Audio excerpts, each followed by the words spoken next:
Welcome to Season 3 of The Lifestyle Chase, and I'm your host, Chris Liddle. This podcast features high performers who have found a way to live their best life while balancing their health, wellness, friends, and family. To help this podcast grow, please share it on social media, rate 5 stars, tell your friends, and check out the past 140 episodes and counting. You can follow me on Instagram at Christian Liddle and at The Lifestyle Chase. Thanks for listening. Let's get started.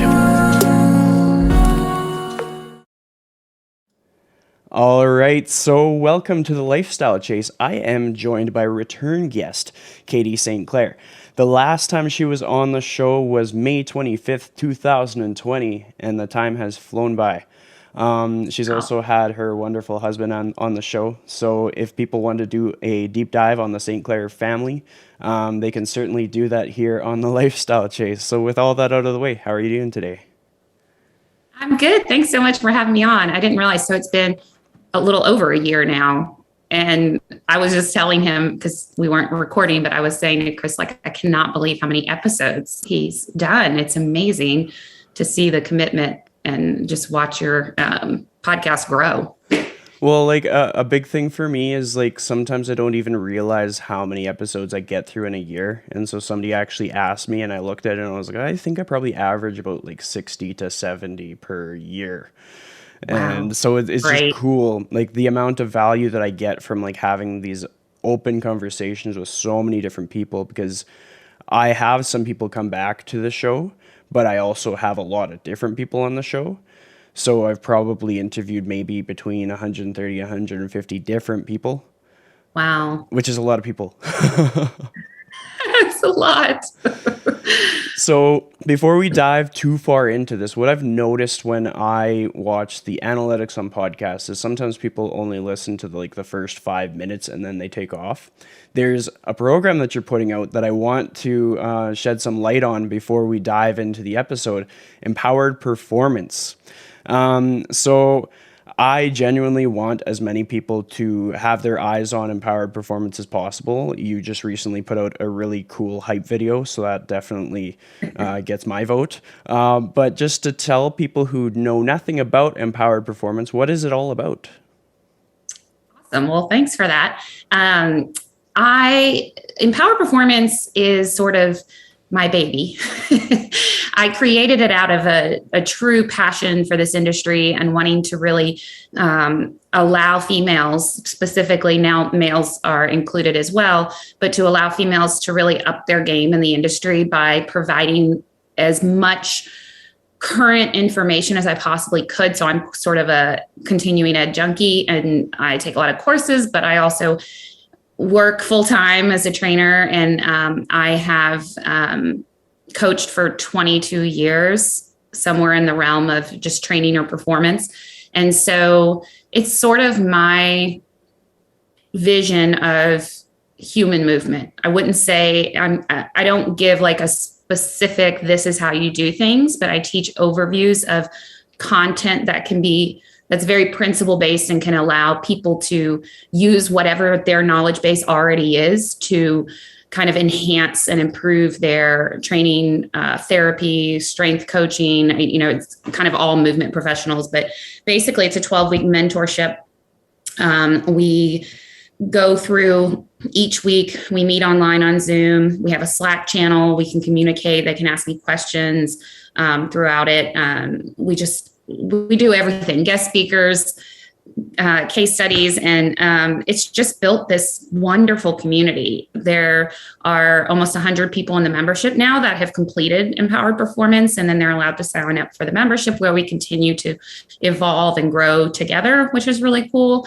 And so I'm just over the moon about it. I feel so incredibly lucky that I have this in my life, and it's like my number one priority. So that's probably way too much, but that's what you could tell I'm passionate about it. So anyway, that's EP, and it's on, actually I had a pre-sale, so I won't open up the regular sale for another 2 weeks.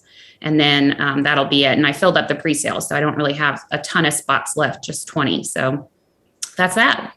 All good. I try to limit it. I know a lot of people don't, but I think I go by what I think I'm capable of managing in terms of question and answer and all of that based on what I've seen in the past. So. Well, and I mean, everything about that makes sense. And from my experience, like a person might hear about a program and then like half a year will go by and then they're ready to kind of like Yeah. take the leap. So it's kind of cool to get things on people's radar and let it brew for a bit. One thing that I've noticed in the past is it's just like a person, like we get in our own way. So a person gets this idea that they're going to do something and then they put it off, they put it off, they put it off. And oftentimes it takes like a special catalyst to make it happen. Like from your past experiences with all the participants, like what is the catalyst that connects the dots? Like what gets a person into the program where they would have otherwise made an excuse? Yeah, so that's a good question. Obviously, it's probably somewhat varied, but I think ultimately people are wanting to have this experience that sort of allows them to feel renewed. Like, oh my gosh, I can't wait to go training on Monday morning because I have all this new information and I'm just freaking excited to use it. Like, that's what Con Ed to me that I fell in love with. Like, not all courses are like that. I'm sure you've taken many, so have I, that it was like, wah, wah, don't really know how useful that was, or, you know, but there are a lot that I've just had that connection and been like, oh, I'm so excited. Like, I want to know more. And so I hope that that message comes across to people. I do want them to be ready. I want them to be able to commit because I want them to ask questions, be on the calls, like try to integrate themselves into it because I think that's the best learning experience. You know, I don't want them, it's not a pre-recorded course. I don't want them to just sign up and that's it. And I have no idea if they even understood the content. Like I truly want them to learn it, you know?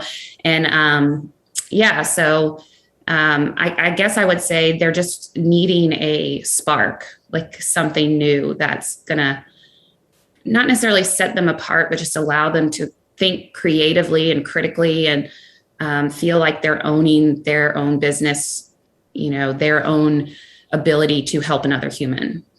Well, I think that's a common emotion to have for people in this industry, just kind of like feeling stagnant or feeling the need for, like, as you say, a spark or just something that lights a fire under their butt. Like, that's a pretty common expression that I use, the whole lighting a fire. But essentially, it's like in this industry, we have a lot of passionate people. And we're all human as well. So like when we lose touch with why we are so passionate about what we're doing, we need to kind of lean on other people. We need to lean on the experiences of the more experienced, or we need to support our peers, etc.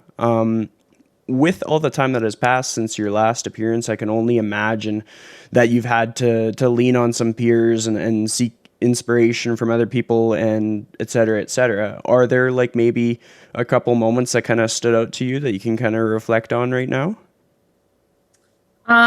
Yes. So I have a huge moment that was, I didn't even know it was going to be an issue until I kind of made the decision, which I had been battling the decision to have men in EP for a while. And it wasn't that nothing wrong with men. I love men. I love my husband. I just wanted to create a different sort of space for females. And I wanted it to be very supportive in its nature.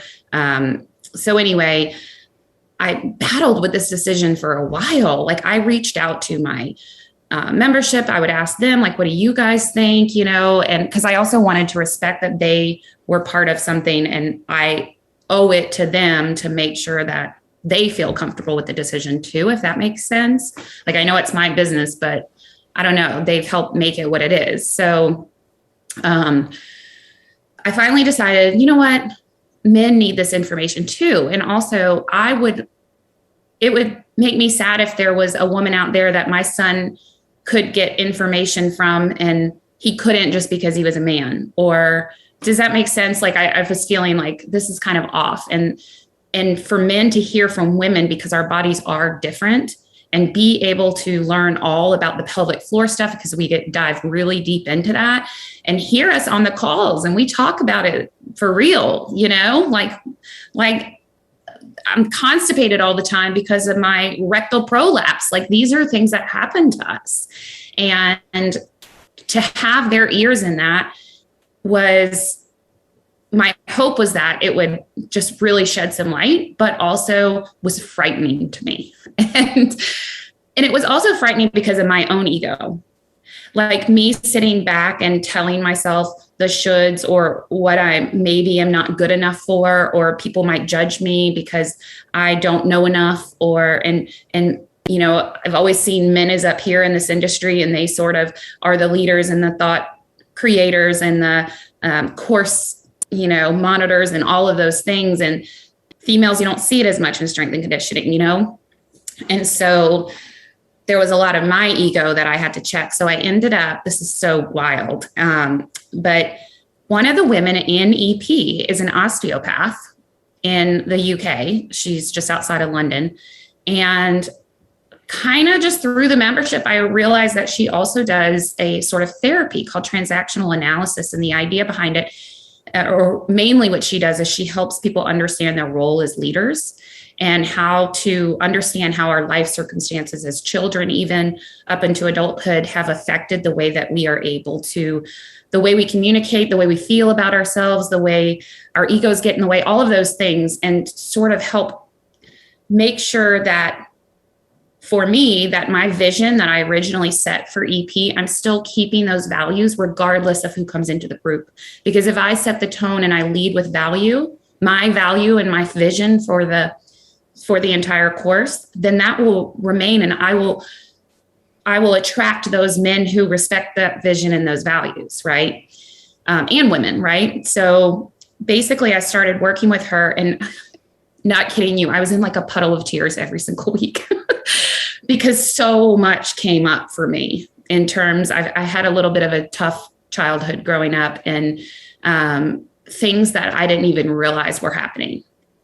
And through kind of going through that process, I've really felt like I'm starting to own truly who I am, and like feel very confident in my ability to teach and offer up what I can, and also be willing to check my ego and say, I don't know the answer, but I'll check into it and find out. And that's okay to say that in these instances. I don't have to know everything. And so it's been wonderful. So I think that's probably one of the most impactful things this year since, you know, all this started, I guess, over 2 years ago now. Oh my gosh. Well, it's cool that you kind of reflected on all of that, because I think a lot of like people don't wish to kind of, like, as you say, puddle of tears, people don't want to be in that position. But I think probably a lot of people were in different capacities or in different contexts. And that's where growth happens. Like, that's where we kind of take those leaps that we need to take. That's where we make the progress that we long for. Like, we talk about how people feel like they need that spark. And in order to get that spark, sometimes you need the perspective from somebody else. And you need to kind of like lean into your stuff. Like, it might be from years and years ago, or it might be something recent that you just weren't aware of. Something that got my attention was you talked about ego, and I like that because I wanted to talk about that today. And I'll kind of segue into it. Just like, I was usually, when I'm interviewing somebody, I'll listen to a previous episode that they were on just to kind of get myself in the groove. And so I was checking out your episode with Gavin McHale, and ego came up in that one, and it really got me thinking. And I'll lead by kind of like sharing some insight from myself. I recently owned up to the fact that I have like an ego. Like, I can say it. I put myself first in some scenarios, in the sense that, like, I'm going to do this no matter what it takes. I sometimes put the horse blinders on when it comes to seeing other opportunities. And like, if a person who's known me my whole life was to describe me, it just comes out in very stubborn tendencies. Like, I will do things the difficult way just simply because of what my ego leads me to do. And being aware of that can be a game changer. Like, it's not like a flaw to admit that we have certain traits and that they're probably never going to go away. It is actually kind of like stepping into our power. Like for me to admit I have an ego can help me to realize when I need to check myself before I make things so difficult on myself that I'm never going to get anywhere. Like just continually trying the same thing and having the same result and just scratching my head and wondering, well, why isn't it working kind of thing. When I talk about all of that stuff, like, have you ever found yourself in a situation where you tried the same thing repeatedly and it didn't work, and then finally you had something come up where you tried something different and it just completely took you aback, kind of thing? I mean, it happens all the time in terms of what I do in my profession, movement wise. Because sometimes, I've followed a lot of systems out there that have been extremely helpful to me. And usually they have sort of a step-by-step process or like an algorithm or some side of sort of like if this, then that. And that's really great because it gives you a lens for understanding concepts. But what it doesn't do is make you step back out of that and say, there is a possibility that this is not working for this person. And so can I create a new thought around this by processing what they're saying, but then taking little baby steps backwards and understanding and sort of working through, it's like working through a word problem or working through a calculus problem where you have to like actually know these logical steps and they have to be solidified in your brain so that you can step back and be like, well, what is another alternative here? What could not be working for this person? Why am I not getting the changes I want? And so that happens quite a bit, actually. And in EP, I really encourage all of my mentees to think that way. Like, just because I told you this is a typical asymmetrical pattern does not mean always.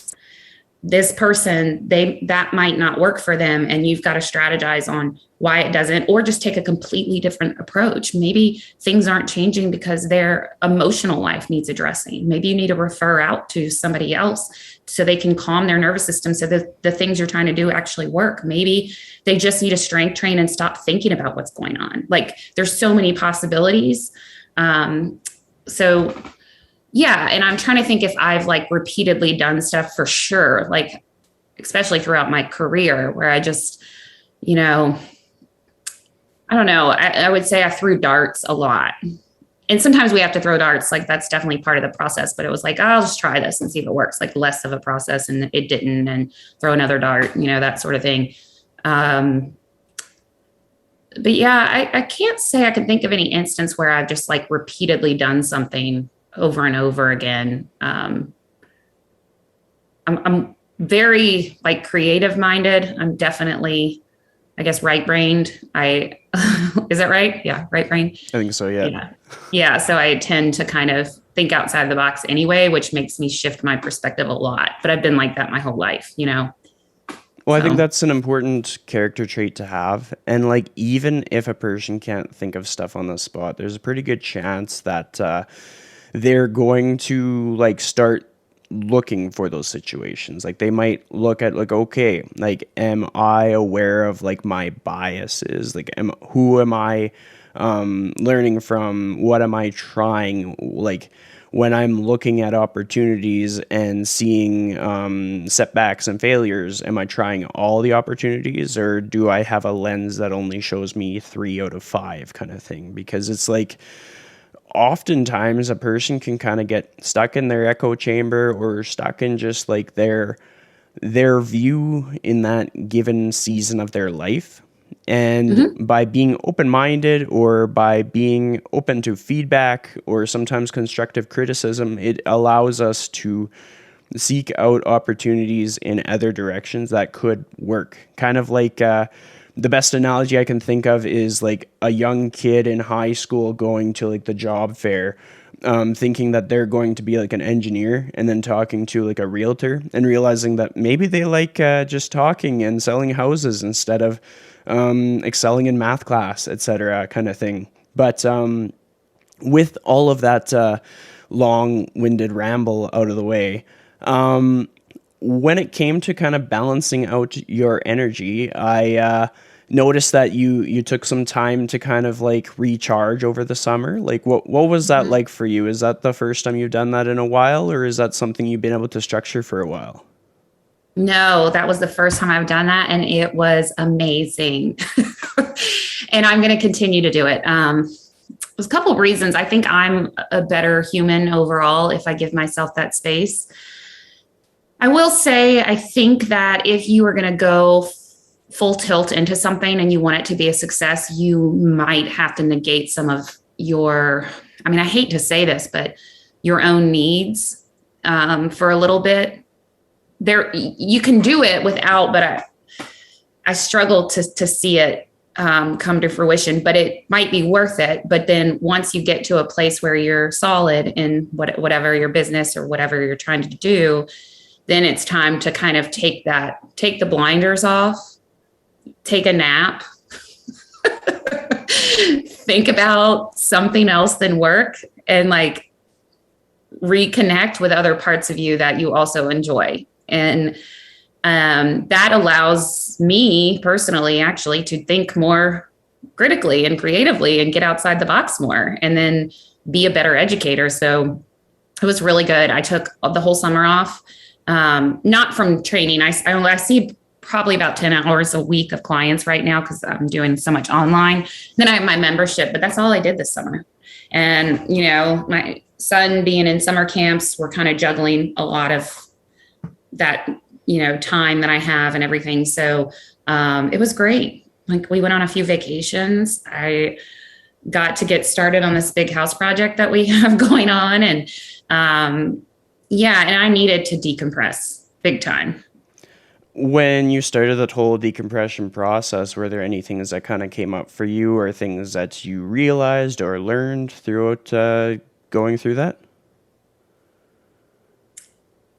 Well, I learned that my go hard, get it done it can be off the charts. It creates somebody who's impatient with others, which I can be. Mostly that would probably be with my husband. Poor guy. But, you know, like I have this mentality of like, just get it done. Like, don't stop until it's done. And so in order to get to the place where I even knew that I needed the time off, I needed to recognize that mentality in myself, understand where it was coming from, why I was doing that, so that I could create empathy for myself and let go. Because if I didn't understand why I was doing it, I could just easily kind of be like, why am I doing this? I mean, it's just so stupid. Like, I just need to stop doing it. But that's not going to help create change. What's going to help create change is understanding these deep feelings inside of me that make me want to do that, and just recognizing them and allowing myself to feel what that feels like. You know, like it's sad that I feel that way, that I have to keep going like that. Like, it makes me sad that for myself, you know, and I cried over it and realized like, and so I think there's also something about having a child, because you think, well, what if they felt that way in their self? I would never want my child to feel like they're always having to go and get it done and never stop. You know what I mean? And so I was able to create a lot of empathy around that just through recognizing where it came from. I think that's like the true catalyst for change in somebody's life. So yeah. Well, I mean, it's cool that you reflected on that and just like having someone else in your life to create that empathy sort of response. And like for me, it's like my nieces often come to mind, like when I'm thinking about just how to act in certain situations and how to present myself and how to go into the world, like how I carry myself kind of thing. Like they're kind of my go-tos, because I'm a bachelor, so I gotta figure out my people that are gonna come top of mind, and like my siblings too, and my parents and friends and all that stuff. But it's just like otherwise we kind of get stuck in our own world and we don't know anything else otherwise. And something else that I've learned this past year is, because I set this standard for myself that when I tell somebody else what that standard is, they are able to bluntly tell me it's unrealistic. Not because they don't believe in me, but because I've created something that is impossible, like almost subconsciously on purpose. And in knowing that, I started to realize for myself that I needed to be a little bit quicker to take the win, kind of thing. Like, not wait until I met this unrealistic standard, but to realize when I had actually made like a fairly significant achievement and give myself credit for that. Because otherwise, Right. I would just like essentially burn out or be feeling defeated like all the time, or how I would carry myself would be influenced by that feeling or that lack of success, kind of thing. And so that's been a very valuable point of reflection for me in realizing that the things that I was setting myself up to do were not possible. Like, just simply not possible. No matter who I was or how smart I could be, just out of reach. With regards to things like that, what are 3 wins that you've had, like, since we last spoke? Like, 3 things that kind of jump out to you that we haven't talked about yet, that kind of like that you're really proud of, that kind of bring you joy. This space. So during COVID, obviously, I lost all of my in-person clients. I used to train like 30 hours a week downtown at a nice, really nice facility downtown that I loved. It's part of the medical university.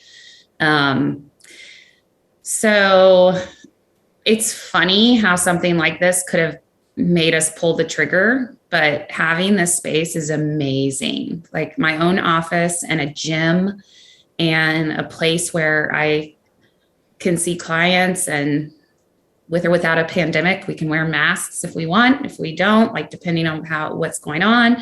And also just like it's at my house. It's kind of cool. So that's a huge win for this year.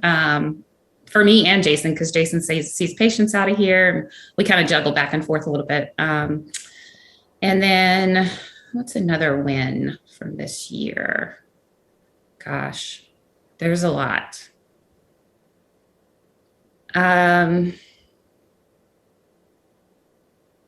Definitely seeing the membership grow and watching the women in the membership start their own courses and their own. I mean, I freaking love that. Like if you are in there, I always say, like, if anybody wants to give a lecture or presentation to EP, please let me know. I'd love to have you, because I want other women to like take their knowledge and present and teach. And there's been a handful of women that have gone on to do more than a handful that now have their own courses, which is really, really satisfying for me. It's probably my favorite thing about it. And then a third,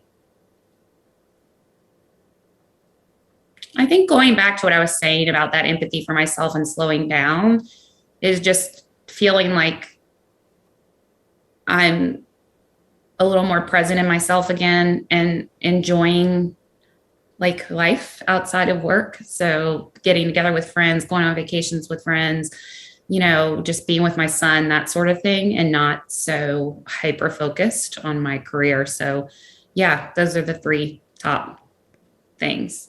Awesome. Well, I mean, like, I had a similar experience with the whole like things shutting down and sort of like losing clients, essentially. Like for me, as far as in-person business goes, like I'm basically building from the ground up again. Like I had one client that stuck around through the entire thing, and a lot of people moved, or there's just a lot going on, and I've basically strived to be as understanding and empathetic as possible, because like these people, like they are essentially family. And so if I can stay connected with them, that's like a win for me.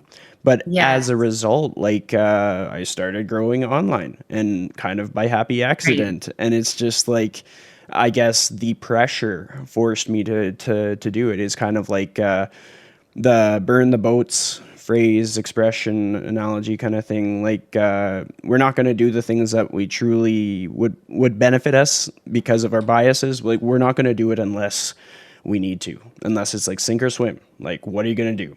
I think you are not alone in Yeah. that. Well, and you're in Canada, right? Mm-hmm.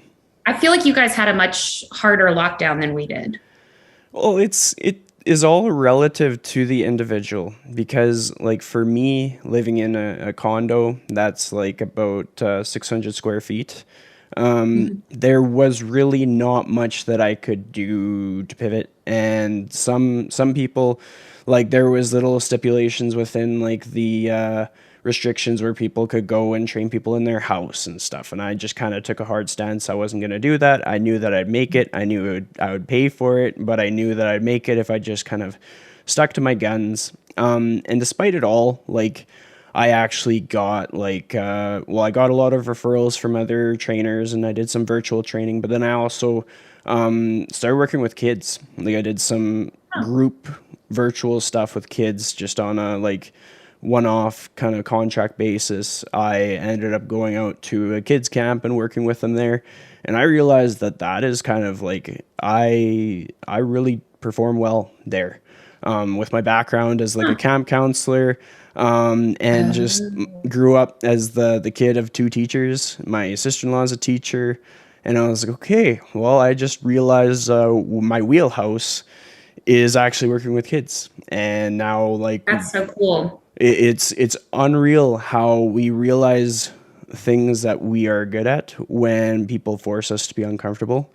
And most often, the qualities that are our strengths, we don't know them. The people in our lives know them. Like, I didn't sign up for those roles. It was people that have known me for the last 5 years, followed me on social media, listened to my podcast, read my long posts, and they knew that I'd be fit for it, kind of thing. And with that out of the way, like, I talk about where people recognize my strengths. How about you? Like, within your community of people, your friends, your family, like, when has there been a time when a strength has been revealed in you that you didn't know about, but that somebody in your support network kind of pointed out?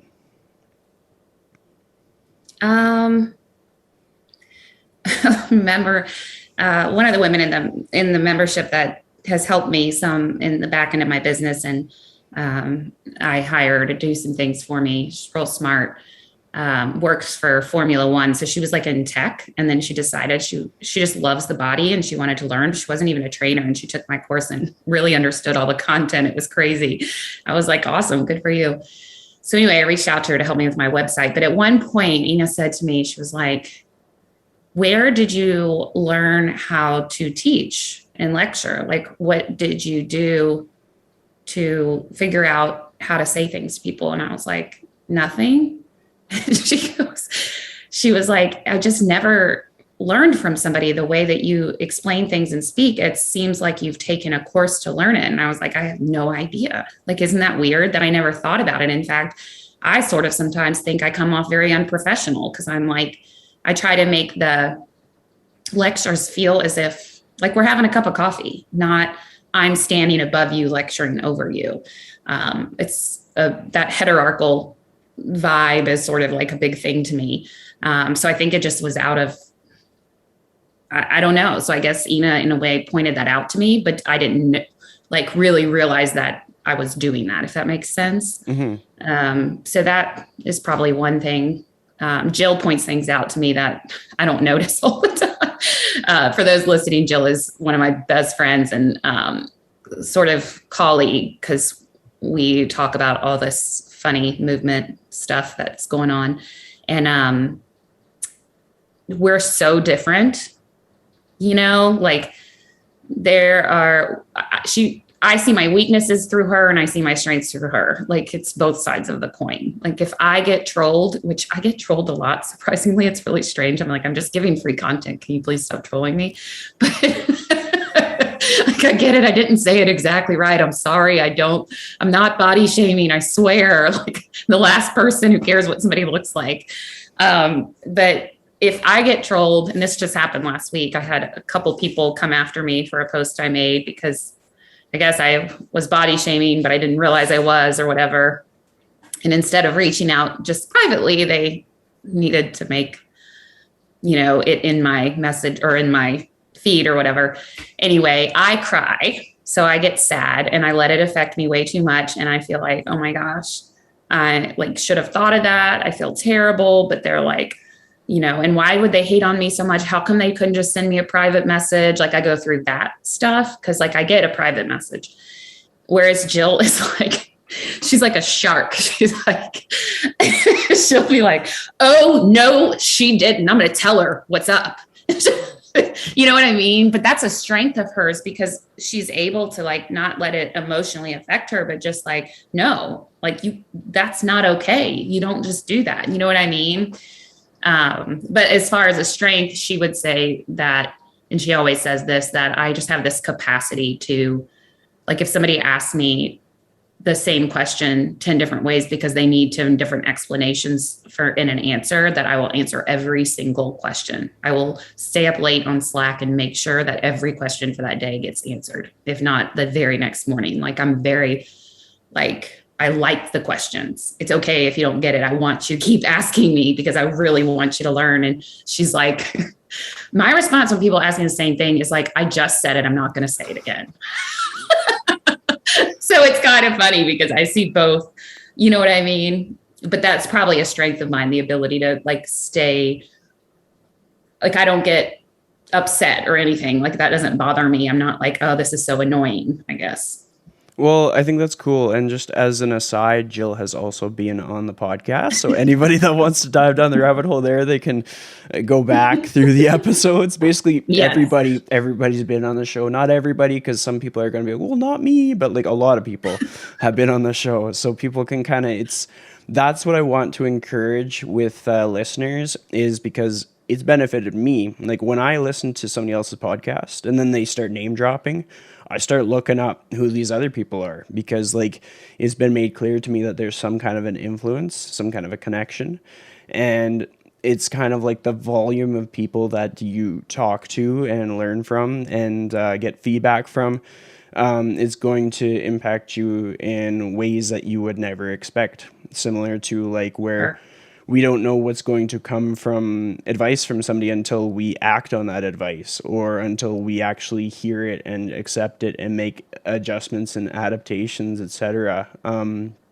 You talked about social media, and I have to agree, like sometimes people, it's like they could never picture themselves saying to that thing that they're saying to a person in person. Like, let's say if every comment a person made on Instagram had to be delivered face to face, like, don't you think that would kind of change what people said? Because I don't think people would have nearly as much courage to say the things that they say or to present it in the way that they present it. And like something that I've thought about recently is like, if anybody ever just really like ruffles my feathers, I'll just send them a link to Zoom and they can try it again on a video call and just see if they deliver it the same way, kind of thing. But yeah, like how in the past have you bounced back from getting criticism in your comments, or just feedback that just you didn't need the feedback, kind of thing? I mean, eventually it just goes away, like those feelings subside. I've had a few instances throughout the past year and a half that really I was like, wow, like this is crazy. Like this whole group unfollowed me because I don't know, I guess because I have no idea. It's hard to know. And so you can't even question that. You just kind of have to move on. And for a while I let it affect me because they were people that I respected and peers of mine. And I thought, well, why? Like, it seems strange that you would feel something negative towards me because I don't think I've garnered that, and if you do, then maybe you should talk to me about it or whatever. But anyway, it's silly stuff too. When I look at it, it's like teenage drama to me because ultimately I'm like, I am a mom. I am 42 years old. I don't have time for this. There's so much negativity in the world, period. Like we have so much conflict politically, religiously, like all of these things, freaking wear masks, don't wear masks, get vaccinated. Like it's like constant. And I just feel like having more negativity in this space is, at this point, I just unfollow people. Like if you're really negative, unfollow or mute or whatever. I can't keep listening to it. And so for me, it's better for my own health if I don't have to scroll past it, because even that moment of seeing it for a second and scrolling past is not, if it brings about like anything less than joy when I see it, I'm done. Do you know what I mean? Yeah, absolutely.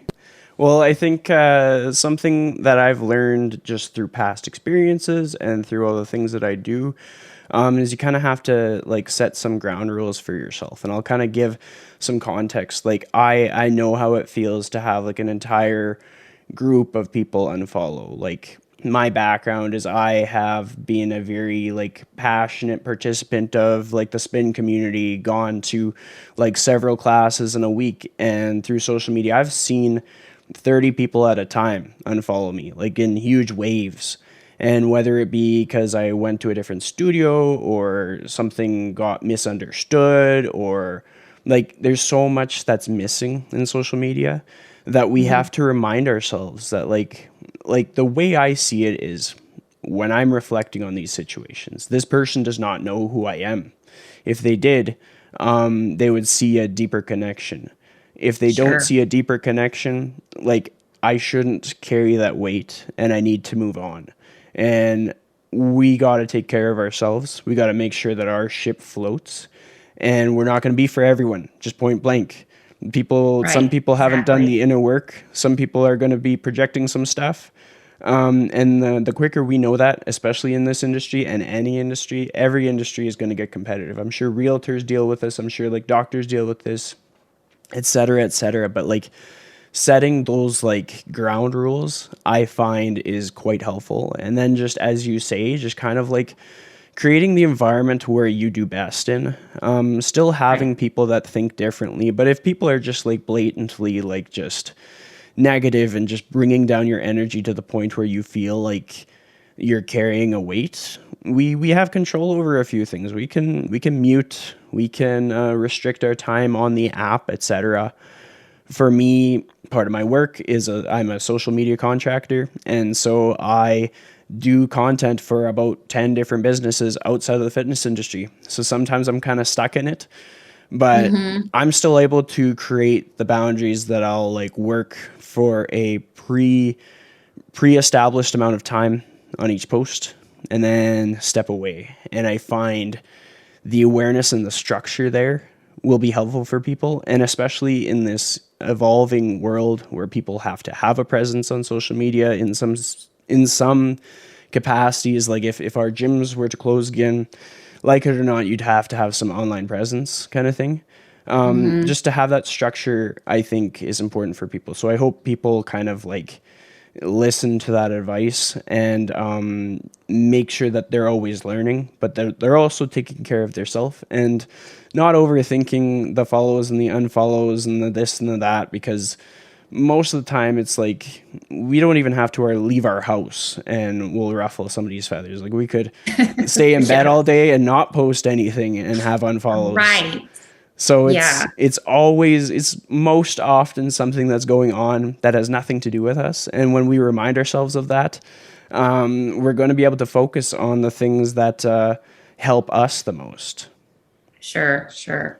Yeah, I think that's really true, because it's easy to get caught up in it, and so the more you can lessen the possibility of getting caught up in it, the better. Absolutely.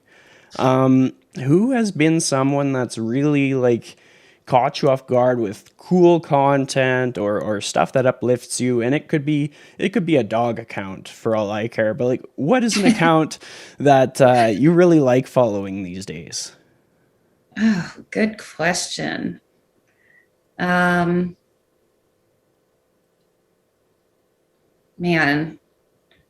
I don't know. I mean, I think about it like, I don't know that I always love Stacy Shadler. I just love her posts. She makes me laugh so hard and she's super real. Like I like not to use the word real, but like her reels are real too. Like they're just funny. Allison Helms, she is Allison Marie, I think is her Instagram. But she does these really funny reels that are about running, but it's really smart content. So I love her Instagram.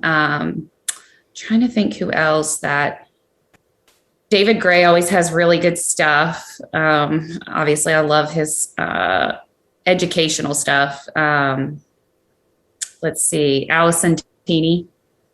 She's got great. I just love her positive vibe and all of that. Gosh, there's so many. That's a good list though. Like that's where we can kind of control some things. Like when we're thinking about what's not our vibe or what's not helping us. It's kind of like when we're coaching people, like if you're going to take something away, you better have something to put in its place sort of thing.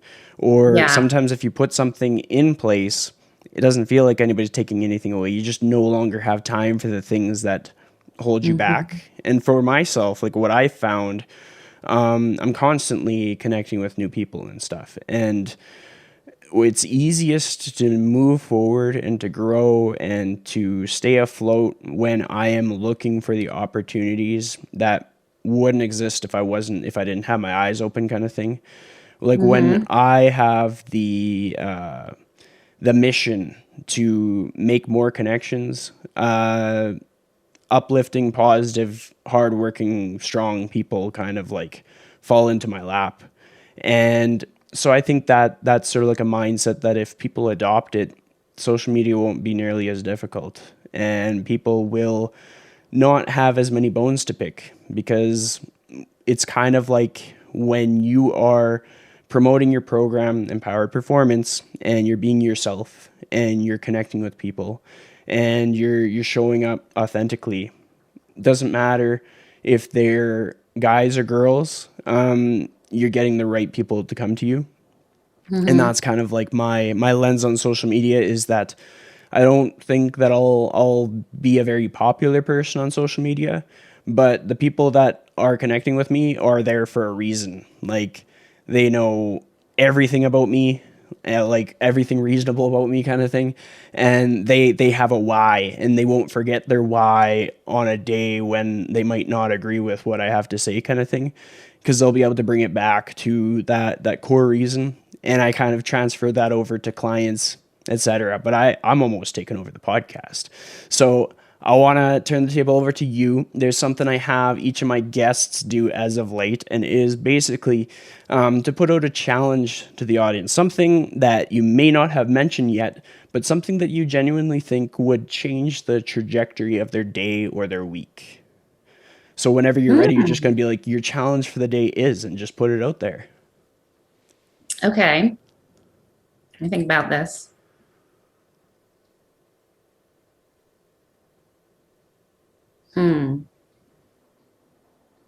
Your challenge for the day is to go on a walk and pay attention to all the little things. Look up, look at the trees, think about how beautiful they are, look at the roof line of a house, look at and connect yourself to your environment outside. Like try to spend some time just walking without a podcast on, without music, without anything, just, being in yourself and noticing what you notice. I think that's important because like we kind of talked about the situations where we kind of reflected on things and it might have brought a lot of emotion. If you don't reflect, you're not going to get there. Like if you don't take time to just like stop, like something I've been doing lately is actually making time to use a meditation app or just lay down and breathe. Like not be thinking about what's next, but simply dedicate 10 minutes to like slowing down my heart rate, being in silence, looking up at the ceiling, and just kind of reflecting on like the wins as we talked about, and reflecting Yep. on what I might not be aware of that could be holding me back, like these things that our friends and our community kind of help us with to shed light on the opportunities that are there when we're feeling stagnant, etc. Yep. It's so important. And I say that because I need to do the same thing.